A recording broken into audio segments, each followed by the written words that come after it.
understanding of the mass builds a deeper self-awareness that then builds stronger, hopefully, empathy, curiosity, and vulnerability. That's the voice of this week's guest, Ron Rapatalo. Ron is an educator, coach, connector, podcast host, and social impact leader whose work centers on helping people and organizations build stronger communities, develop leaders, and create the conditions for people to thrive. Ron shares his journey as a son of Filipino immigrants growing up in New York City, the role education played in changing the trajectory of his life, and how that journey eventually led into more than 2 decades of work across K-12 education. He also reflects on the public version of himself that so many people know and the parts of his stories, struggle, and identity that live behind the mask. In today's episode, we discuss 1, the difference between being visible and actually being known. 2, how culture, family, and community shape the way we understand ourselves. 3, why high achievement can sometimes hide anxiety, avoidance, and struggles no one else sees. 4, how identity influences the way we move through spaces, read situations, and decide when it's safe to let our guard down. And 5, why excellence doesn't have to come through suffering, and the importance of finding joy in the process. I hope you're ready for today's conversation. Take out your notes, and let's start the show.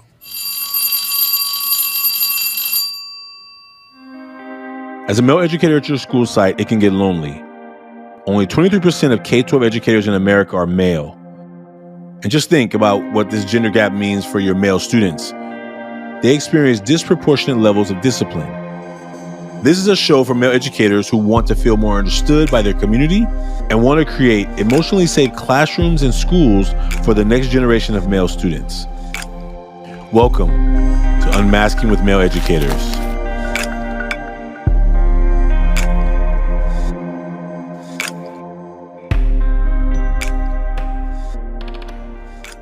Ron Rapatalo, so good to have you on the show today. Welcome. Ashanti, thank you for having me, brother. It's always good to be on the other side of the mic. I feel like we've already had half the podcast that we didn't even record, and I feel like we're going to repeat a lot of it. But I'm excited about this conversation. I think I'm really will you let folks know what you want them to know about you before you and I start talking about our masks? Absolutely. So I always start off my Marvel superhero origin story that people can see, especially if this will have some like video clip share. I've got my Filipino shirt. So I'm a child of Filipino immigrants. My dad came in 1970. Like a lot of Filipinos, originally started on the West Coast. I don't know the full story why he didn't find employment on the West Coast, but ended up in New York. Positioned my mom in the first 6. So yes, my parents had 6 kids in the first 12 years of marriage.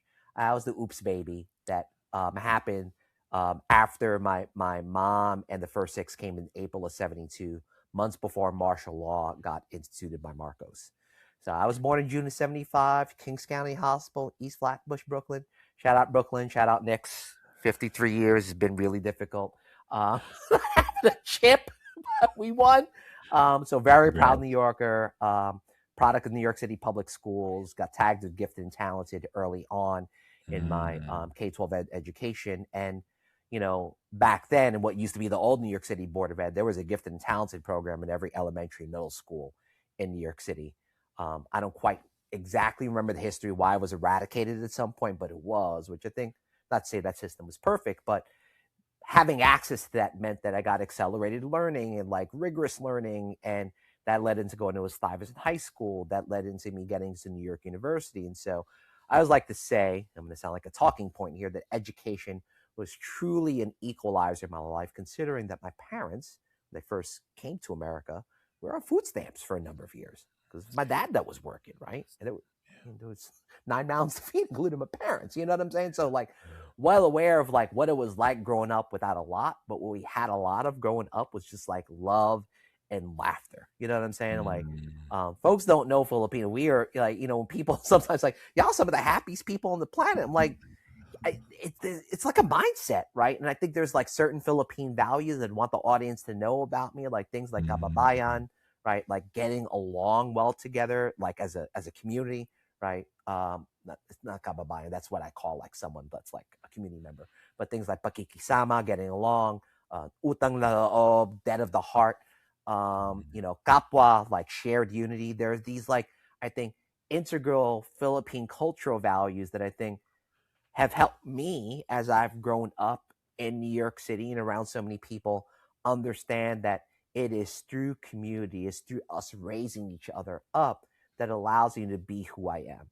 So I was like to kid around like every good Filipino was destined for medical school, did not apply. I would have been a kick-ass doctor. I always like to tell folks that, but decided not to apply because I was not sure if I would have gone to medical school, 4 years medical school, at least 4 years of residency. I was like, if I'm 29, what do how do I feel? And it was like blank, which I think for me meant that it was not something that I was meant to pursue because I didn't have a clear picture. So I meandered through working at New York University in like my student worker job, working in the same office that I was a student worker in. Then I worked at Morgan Stanley towards the end of the dot-com era for a couple of years doing finance. And I affectionately had what I call my quarter life crisis. And so this all goes back then into education, right? And so I wanted to do something that had legacy about why my parents came to this country and like kind of legacy they built for me of like working really hard to bring us here. And so I had a dear friend at the time who was like, hey, Teach for America's hiring. You should look into positions here. I'd known a bunch of people that had gone through the core, worked at Teach for America. So I became their national office manager in summer 2003. Nice. And so 23 years later, I've been in the K-12 education space at places like New Leaders, Newark Public Schools, and when having my own, with my wife, our own like, LLC and doing work in the K-12 ed sphere, and then working at search and consulting firms. So I'm known in the space as someone who's done talent acquisition for a long time, super connector. I coach.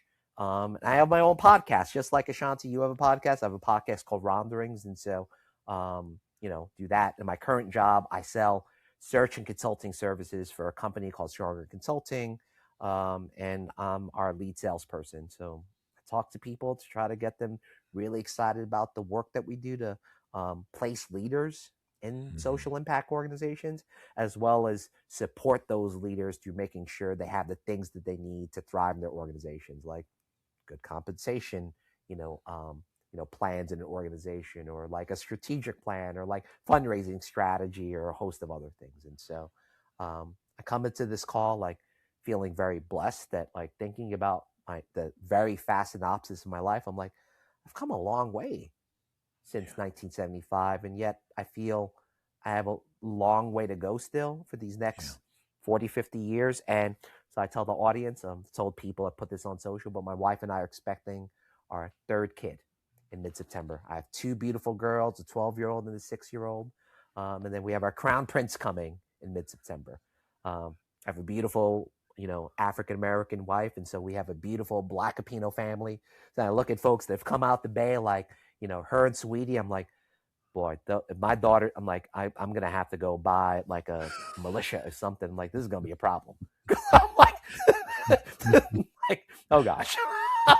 But very blessed to be on here and to share a little bit about who I am. Well, congratulations on the new addition arriving and the current fam that exists. And thank you for being a part of the educational world. Right? I think that when we think about education and we use the broad term of educators, I think parents are the most important, right? Yes. And we've all had different experiences with families, right? Your family, immigrant family, who had their own set of skills, but trying to support you to grow in a new place that was going to ask you to do certain things that maybe didn't make sense what do you mean you got like 2 hours of homework? Get in here and help clean whatever their expectations of what happens after school. When school's over, right? You should be over here. And you're like, don't you see this backpack full of stuff? What do you mean? You think I'm just carrying these books for nothing? And all the other battles we go against with people who may not yet know, oh, this is a new world, literally, physically, emotionally, socially. And so thank you for the story. When we talk about masks in this conversation, you as the guest get to decide who goes first. So when we talk about the front of the mask, like what are things that you gladly let people see? You talk about a lot, you share regularly. And in the back of the mask are things that you may not talk about as much. But in this conversation, what are you get to decide who you want to go first. Do you want me to go first, or do you want to go first? Yeah. Yeah. I'll go first. I think it's funny. I've had a couple of friends in the education space say that I'm an edu celebrity, which is very uncomfortable. Even me saying that, it's like I had a dear friend who runs a charter network in New Jersey introduced me to her team. She's like, "You should get to know Ron." No, really, like he's an edu celebrity. I was like, "Why? Stop! That's so embarrassing, right?" Because I certainly, as the youngest of seven, know how to create attention, and so I think relating to your question, that front of the mask, I have a brand. There's the brand of Ron Rapatalo that exists on LinkedIn and Facebook and Instagram. So I think that front of the mask, I think, is one where it's like people see me as very accessible, which is mostly true, right? People feel like they really know me because I talk a good deal about what I'm thinking, whether it's about leadership or coaching or business development or my wellness or my family or other things or being at church or being on just like as I'm living life. There's a lot of like, I think, reflective, vulnerable pieces I put about, right? And so I think what I often get is like, man, I feel like I can follow Ron on social media, like feel like I really know what's going on in his life. But just like everybody, if I were to give distinction, it's like when I talk to people about my brand, it's like the distinction between like how Jay-Z talks a lot about himself, but you don't really know Jay. And it's like, oh, go listen to my albums. You really want to know? I'm like, yeah, and you can't know everybody just through the content that they put out, right? And so I like to say the back of the mask for me is all the stuff that falls below the bottom of the iceberg, right?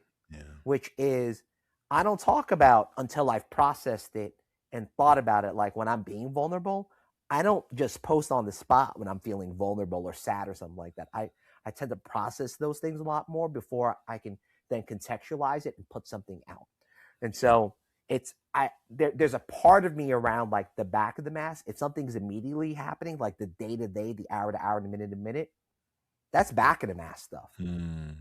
Every once in a while, I might post about that, but I think that's less frequent because now with all the content I put out, like a newsletter, my own podcast, video clips, sharing people's stuff, the stuff that I put on that is instantaneous is much less because I've sort of like figured out how to use chat and having and other things like put out my content and schedule things. So I'm less spontaneous, but that also means like even when I was spontaneous, I'm like, I'm telling you something that's in a moment. And I might be telling something in a moment I've been thinking about for like 3 months. I put out a post recently that I've been thinking about for years and talking about. So I'm going to put this on the podcast. I think I've said this on my own podcast. I want to get your reaction. I've always felt the K-12 education space, Ashanti, is a intellectually nerdy, socially awkward space. See, most that's it, it's like that. And I used chat to help me write the post, right? It came out nicer than I may have wanted to because for me, it's like, I don't consider like people that socially awkward and Ron Rapatalo no one would ever think, right? Like I'm the kind of dude that like I'm a cultural chameleon, culturally like I get along with just about everybody's my reputation, certainly the ed space, but in life. And so when I have gone into K-12 ed spaces, conferences and other spaces, right? You have these really brilliant people who tend to not know how to like, I don't want to say get along with others. It's just like, when I'm at it's just sort of like what I call like cafeteria, like, prom behavior of not knowing how to like talk to other people that they don't know. There's sort of this like awkwardness of like, well, how do I talk to people that if I can't talk to them about like, standards or about curriculum or about like, what do I do? I'm like, no, but we're few humans. Like I know educate because I've talked to many educators, right? But I find that awkwardness, I think, plays itself out in a lot of spaces that I'm in, which sometimes I think prevent like really good conversation from happening, right? But what I so much love about the K-12 ed space and educators is you have people who are like really bright. I think sometimes you hear criticisms like, our certifications or standards, but I really do believe at least the educators I rock with and have gotten to know are some of the most brilliant people on the planet, right? Because to be able to teach in a classroom, to lead a school district, let's be clear about some things. The 3 of the hardest jobs in America right now and have been for some time. That level of complexity rivals what folks who lead Fortune 500 companies, lead massive teams. I'm like, people don't understand like the kind of complexity it takes, and then to be a Yeah. really good pedagogue and teach children like it's magic. It really, and yet our policy said people like, oh, you do so, thank you, Ashanti, for your work in classrooms and schools, and Ron, thank you. But the system, the system's Yeah. not thanking us. It's not Yeah. designed to, right? It's meant to have folks who burn out. It's meant to have folks who, Mm, in order to succeed, have to sacrifice their health to succeed. yeah. It's Yeah. it's a really crazy kind of proposition, right? And so, front of the mask, super public, Ron. You see what you get. You feel like you know me. Back of the mask, don't really know me. Those are things I only confide in people I'm extremely close with, which I think is a dichotomy. I don't know if people really understand. I think I do, Mm, right? But people are like, yeah. but I feel like you tell people everything. I'm like, but why would I? Yeah. So Ooh. that's like my front of Right. the mask and back of the mask, which I think at times I will play on because I think these being very public means that like people want to access, so I can get people to trust me because they're like, you seem so like Right. vulnerable, Right. like I can tell you things, and so people tell me a lot off the get too. Yeah. I really like the way you said that. Why would I? I think that's a powerful statement of the mask, right? Yeah, Like how one, why would I tell you everything so that you could do whatever my brain has told me that will happen if I let people in? If right. I if what has happened? What messages have I gotten in the past? What experiences have I had in the past that said if I let you in past the stiff arm straight, 2 feet, 3 feet away, then you may use that against me. You Oh, may absolutely. use it to harm me. Yes. You may misuse my vulnerability as weakness. Take it in all the ways that it happens, and I think as I think about my mask, and I was thinking about really trying to be present right now. A couple of things came up, so I'm gonna share mine, and then when I get to the back, I think it's gonna come up again. Okay. So the words that I was thinking about today, serious is one of them that pops out a lot, and I got a Uh, lot of taste of my seriousness last week, whether at a retreat for young men. But uh, I'll go dedicated, caring, and and I was gonna scratch out dedicated, but I think that's what I try and show. But I put perceptive because even though I'm very perceptive, actually I pick up on way more than I allow people to know that I'm picking up on. But there's a piece of me that's always like reading the room, always, yeah. always. And so my perceptive is like I can pick up on energy and emotions. That's not even Uh, mine. Like it's not even my stuff. I just pick up on it. what's Like your astrological sign? I'm curious. I'm a Sagittarius. Oh, you're a Sag. Okay. I'm a Yeah. Cancer. Okay. Okay. So I'm like ridiculously empathetic and I cry about a lot of things. Like a lot. Yeah. Like a lot. I Yeah. all day I could listen to certain R&B songs and get emotional. Yeah. On the get. I'm On the that get man. easy. Right? I Watch a I certain movie and mm, like I whew, have many a movie that like I've bawled. My wife will be like, "Are you crying?" I'm like, what? yeah. That was really sad. Like, oh my god. Well, imagine and so even going right there, that takes you to the Yeah. back, right? Like I am a big feeler. And Yeah. because I wear this skin that I was born in and this Yeah. size that I'm in, like Yep. I've had to hide it a lot because earlier in my life it was like you too soft, you too weak, you're not a real Yep. man. And the rules of what it means to be a man in Oakland growing up here was like Yep. what like don't be too friendly, don't be Yep. smiling too much, Mm-hmm. don't and you can't frown too much. You smile too much, something's wrong with you. You frown too much, you think you tough. Like That's what right. happened? And so then Yep. you're trying to find this balance everywhere you go of like, well, who do I need to be right here to keep safe, to be protected, to not have the guys in the corner think I'm mugging them, to not have the people Yep. on the bus thinks I'm like, well, all the things always. And so the back is always this idea of like I'm always like 5 steps ahead trying to watch the next things. And so and I wrote manifesto in the back today thinking about like I wrote this manifesto that I'm supposed to read every morning.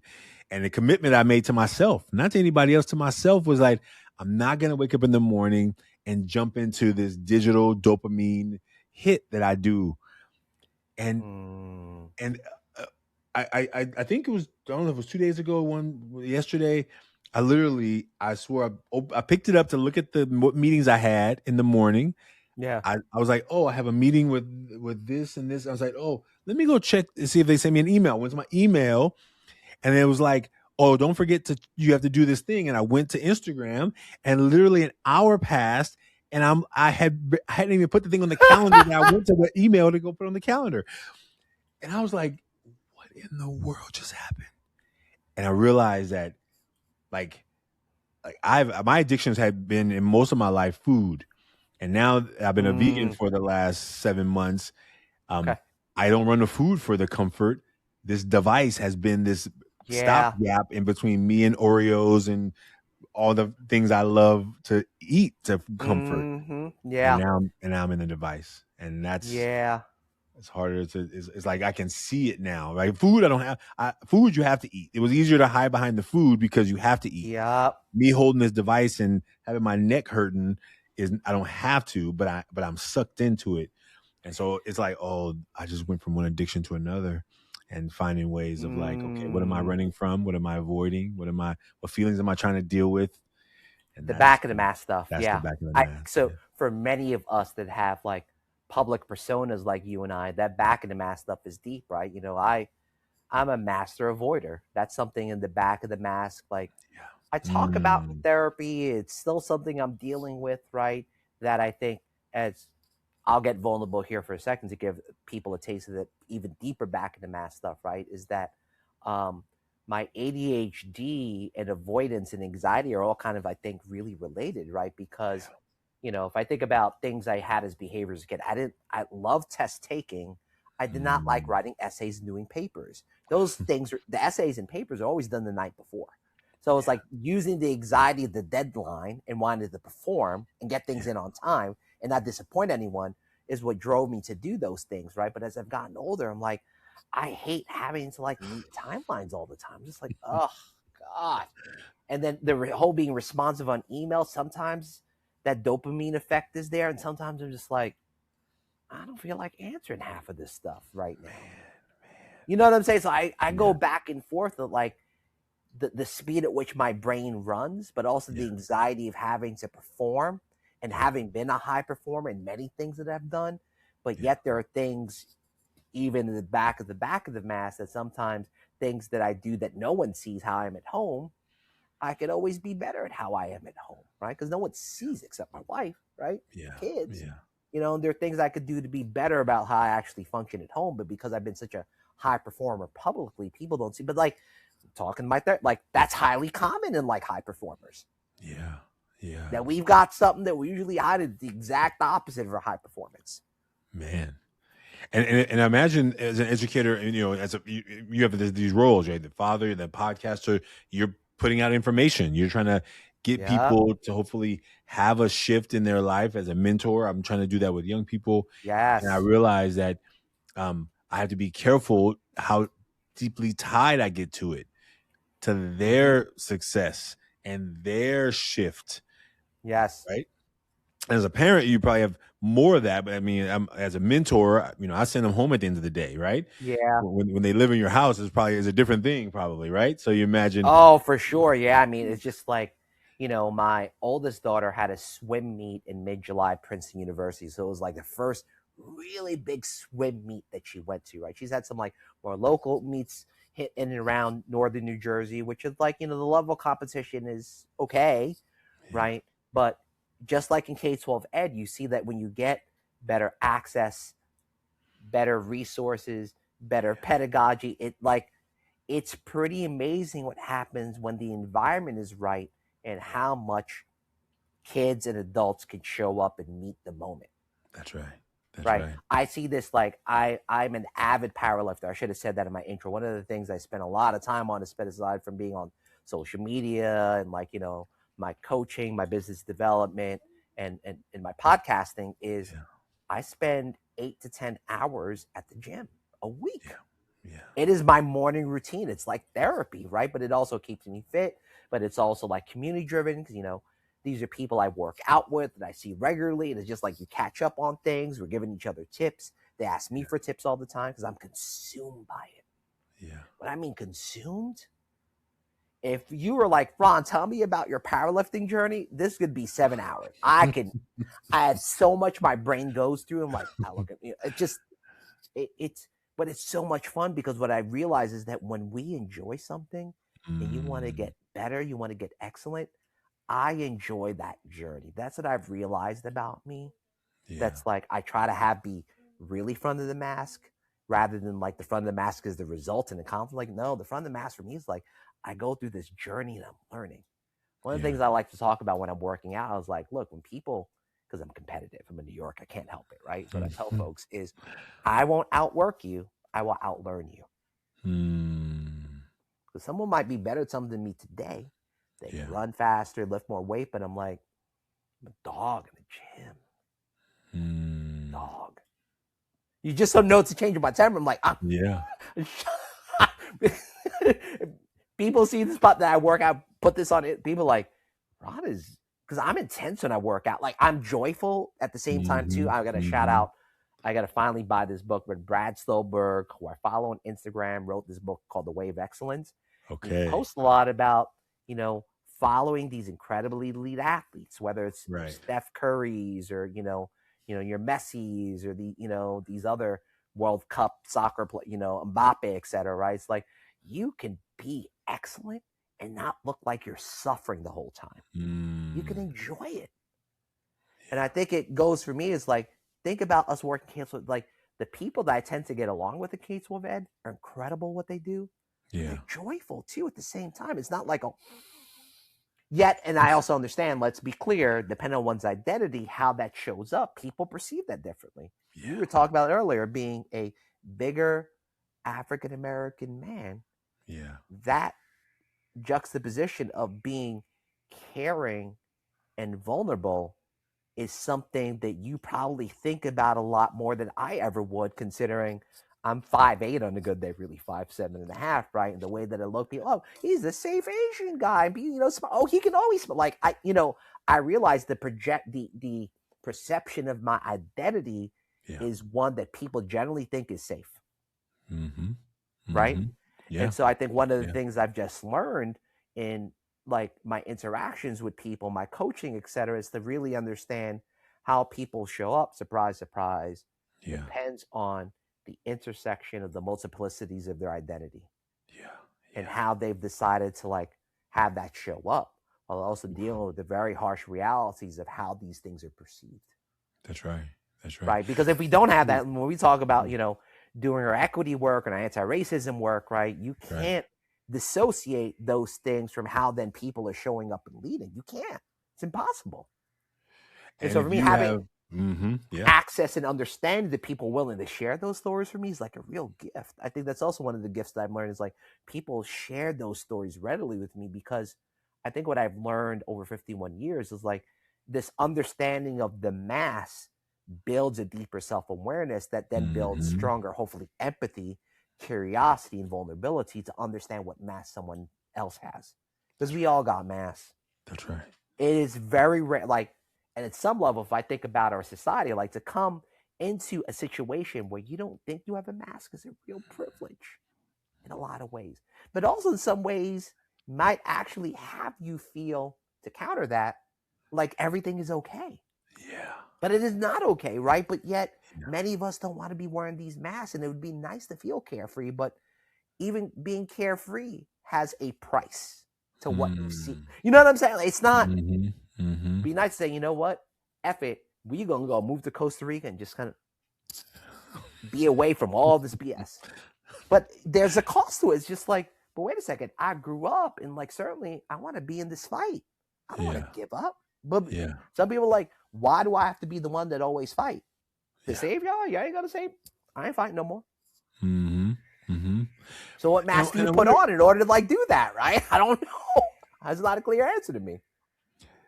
and connected to that part, when you say how we show up in spaces, places, whether when I'm on the weekend with my friends, or I'm in the family, or I'm walking to the grocery store, like who do I need to be to not only make sure that I'm safe, right? Yeah. And Mm-hmm. that the people who are going to think I'm not, that they don't do, like, how do I disarm this idea that I'm not here to, I'm not even looking at you. I'm not even here for you. I'm at the grocery store getting my stuff. Right. You just happen to be on the same aisle as me. So I get it that you want to protect your purse, but why don't look at me while you do it? Like, do it. Just go, keep moving, right? I'm here with my groceries, right? And I think, like, because I pick up on all these things and these cues, sometimes I have to be careful that I'm just not picking up on other stuff that I wasn't really. If I was literally like locked in a vision like this, I would never notice it. But I notice when people are like, it's like, if I feel all those things coming up, I have to be like, okay, that's not about you, Shanti. Get back to what you're doing, right?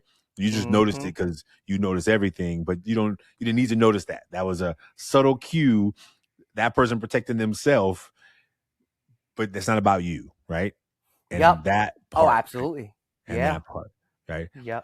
We took some young men to a retreat at a fancy multiversity place. It was a retreat center. Oh, nice. And so, and I'm thinking next year, I want us to be able to bring another group of young people, right? Okay. So in the moment, I'm having a hard time really letting the young men enjoy just the moments, because I'm wondering how they're being perceived by all these people who don't look like us. And that part creates not being present, not being in the moment, being like, why is a young man in the cafeteria, in the food place, with his headphones on his head? Now, deep down, do I care about his headphones on his head? No. Right. Like, deep down. But he's on his headphones, and I'm thinking, what is it saying to the people around us? And so I'm trying to be present and to let him enjoy having his headphones on, because I don't really care that he has headphones on. There wasn't a rule that we made about how we show up, but I'm also knowing that now I'm projecting down the line. And I think in the world we live in, I'm trying not to be the same kind of person who's always judging them, right? And pushing like my agenda of like what I'm trying to do. But I'm also like, but if I get real with you, right? I imagine growing up Black in America. I've had this conversation with my wife, right? She's like, Ron, there are times you really are in a bubble. So this is all relative, right? And to be clear, because I am, right? Look, I understand. So front of the mask, happy-go-lucky Ron, everybody loves me. If everybody loves Raymond, had the equivalent of everybody loves Ronald, that's how I live my damn life. I swear to goodness. And it's like, oh my God, it's Ron. You know what I'm saying? Like, does it always happen? No, but most of the time, that's the bubble that I live in, right? And yet, I know from my missus, like, her being a Black woman, being in spaces, she is, the way you're processing with me right now about these masses, being worried about how those young men, I'm assuming young Black men in particular, are being perceived.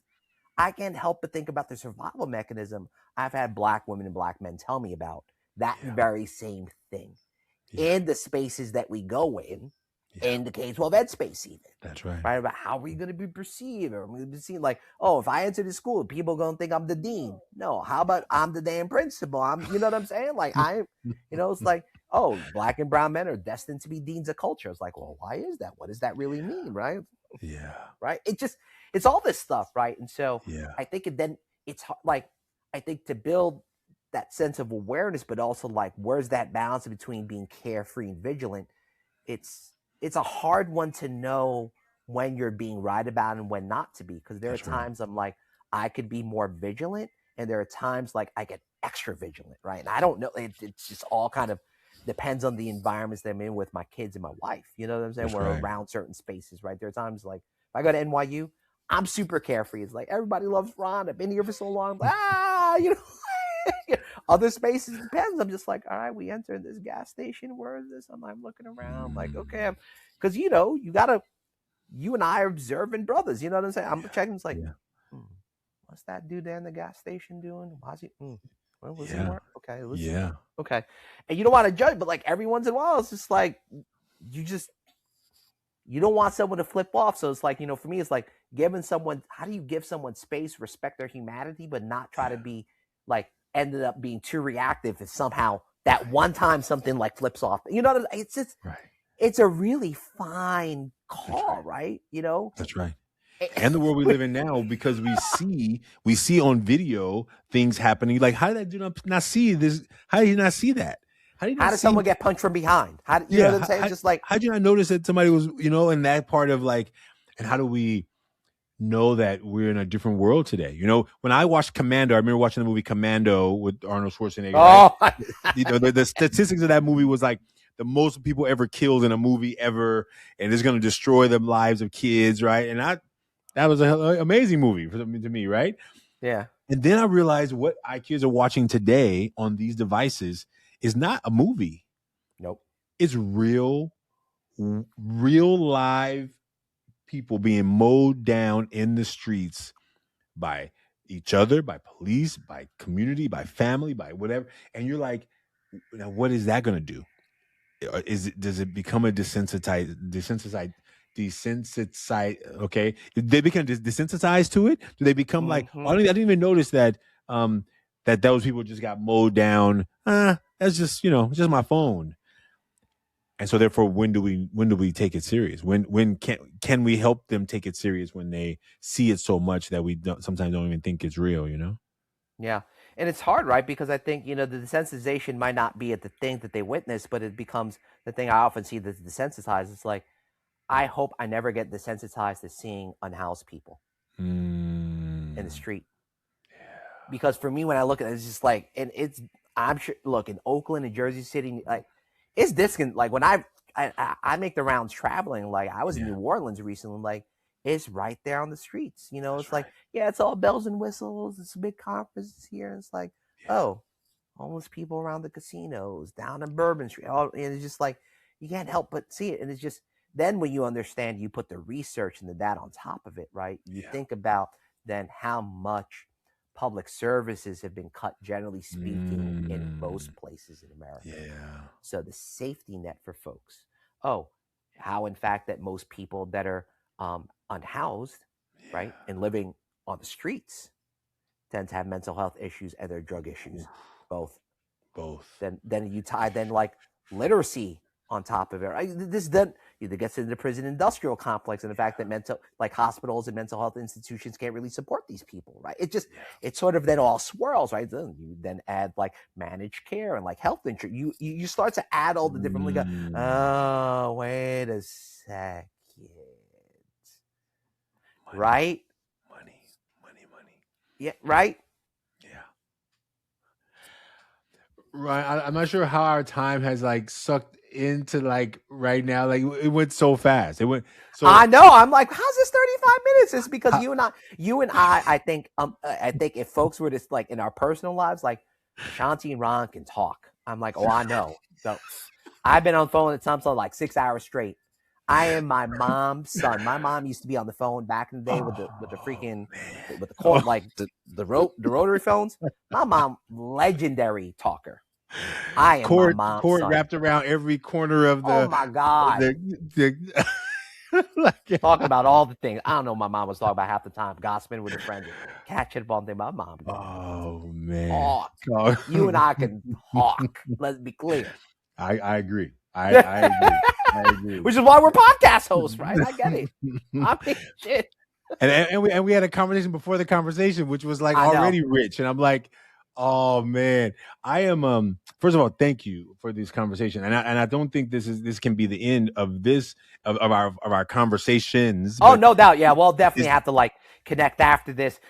I would, if you're open to be a guest on the Ronderings podcast, I would love to have you on because yes, I'm the arbiter who gets to be on my pod. So I'd I love would to have love you that. on mine so we can chop it up even more. We should just figure out more synergies to like support each other's work, man. Absolutely, I would love Yeah. that. I would love that. Yeah. Will you let folks know, first of all, where they can find your podcast, where they can Yeah. find you if you want to be found, or what are the things, if there's any projects you're working on you want people to know about? So how about you let folks know? Yeah. So it's easiest to find me on LinkedIn. It's Ron Rapatalo. You want to find me on Instagram, a phenomenon, Facebook, Ron Rapatalo. Those are the three social media sites I spend the most time, right? And I think I equally get back to people as fast on any of the three of them, right? Instagram, you'll see more of like my powerlifting world. LinkedIn, my like thought leadership. Facebook, it's both because Instagram, Facebook, hi Meta, and so my Instagram flows into Facebook. Usually what I post in LinkedIn, it goes on Facebook.